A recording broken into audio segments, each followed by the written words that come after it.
为什么水池放满水，打开排水盖，下面就冒水？你看那个漏，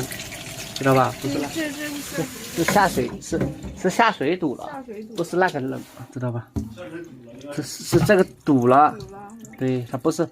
它是从这个引下去，知道？这种情况就是这种横管五棱管堵塞，堵住了，水走不出去，所以倒灌出来的啊。还是老办法，用疏通弹簧插到这个五棱的管道里面，用手不停的塞，直到塞不动，然后给另外一头装上手电钻，让弹簧不停的转，然后手轻轻的往里面塞，让弹簧进到最深的地方，不停的转动，给杂物给它打碎。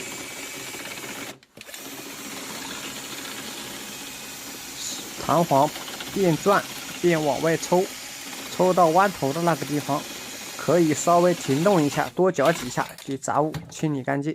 刚刚那一个是1米的，然后我们现在换一个2米的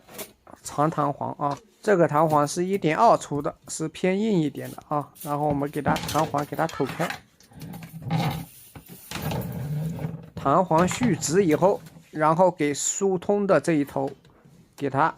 插到管道里面，然后不停的往里面塞，直到塞不进去以后，然后我们装上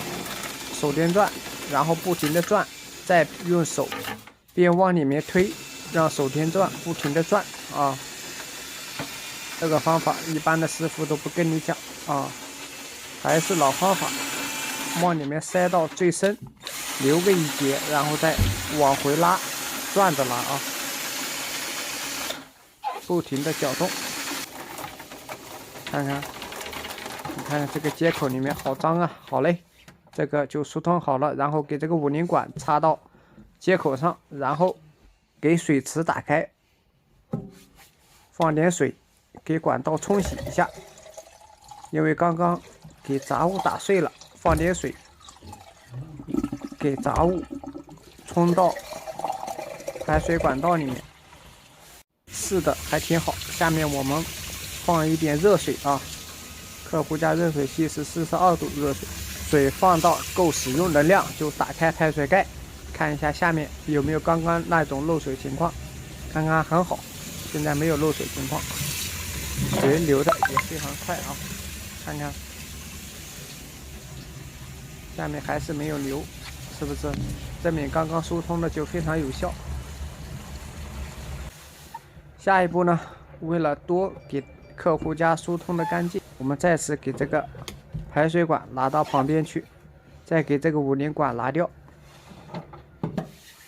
下一步呢，再给这个2米的疏通弹簧再塞到这个管道里面，然后再装上手电钻，再不停的转，因为这样疏通再巩固一下，给刚刚上一个步骤的没打好的垃圾再打一下，这样疏通效果会更好哦。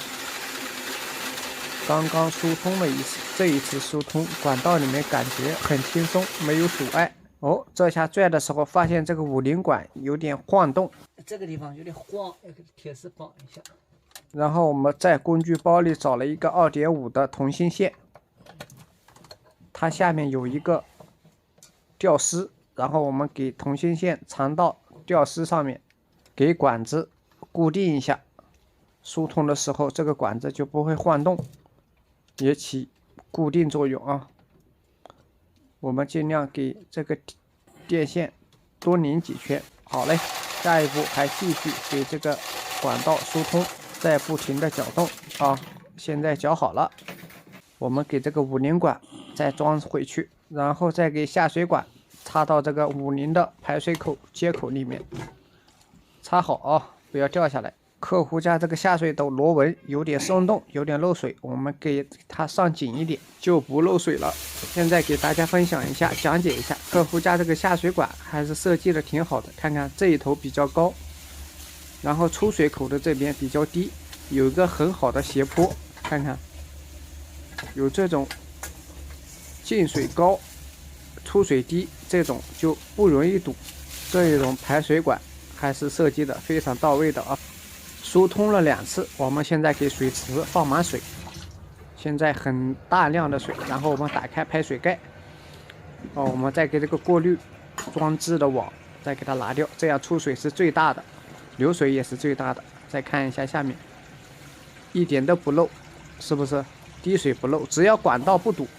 再大的水都不会倒灌，也不会溢出来。看看这个漩涡，流水是不是很快？本次疏通分享完毕，感谢多多指点。